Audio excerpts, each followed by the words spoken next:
3 years ago, 2 years ago even, you could get away with this very, very small community that is kept in its own bubble, doing what it wanted to do. You've seen the fighting game community, it's its own little bubble, and it's not quite got to the level where it's like super, super professional and... Yeah, not saying anything bad about the fighting game community, it's just, it's its own little community right now, it's its own little bubble, and it hasn't yet exploded, whereas StarCraft 2, it went past the bubble, and it hit like the mainstream audience and stuff. And with businesses, and when business is involved in money, you have limitations.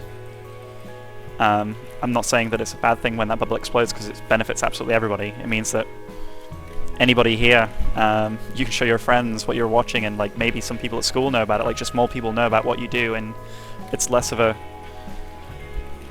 in-social experience like StarCraft in general. It's more, hey, my friends like StarCraft, I like StarCraft, this is a cool thing that we're going to go through together. But with that, like, companies and businesses that are looking to invest in this game, if they saw that it was just a bunch of lads kind of doing whatever they wanted and were practically out of control, that is not something that you really want to invest in, for obvious reasons. Do you want your brand associated with, let's say, I'll use Halo as an example. Halo is a very kind of like vocal esport, to the point where the teams kind of insult each other as they're playing and stuff. Is that what... Do you want your guys with like Intel logos all over them? Like, I don't know. But it's getting to the point where personalities have to be kind of like... You can't just say everything that you want. This is a business overall. And you guys that are watching right now, you are the reason that like this works as good as it does right now. And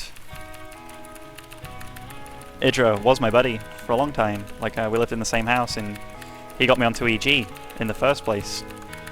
So when I think about like what I've been through with him, he's always been a bit of a bad-mannered fellow, you know. But was he a bad-mannered guy in real life? Most of the time, no. Like, no, he wasn't. Sure, he could have his little outburst, but so can everybody. I don't know what he was going through recently. He wasn't necessarily having the best time of his life. But with the amount of attention that he always received, whether he was doing good or bad, sometimes that can get to you. I haven't spoke to him personally since the incident. And I haven't spoken to him for a few weeks, so I don't know what he's going through, and this is all just opinion. But for a player of his caliber, and just the fact that he was the most famous StarCraft 2 player that there has ever been, it's pretty cool. It's a big deal. It's a huge deal, in fact. So you guys got to guess.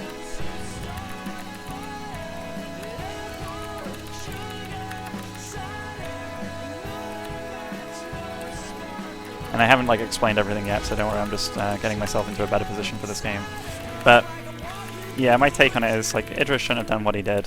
Did he think it would result in as serious a punishment as what happened? I don't believe so. What happened was beyond what any of us thought would have happened.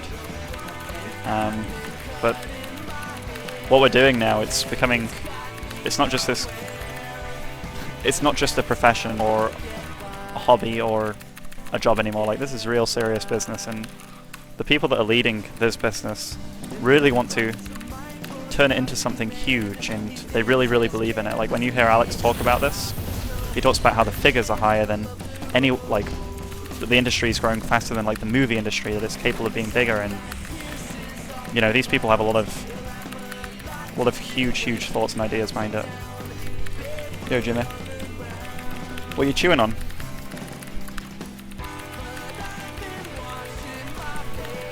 See what he's making. So second guess.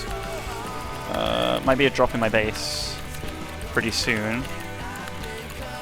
But until then, we'll chill out.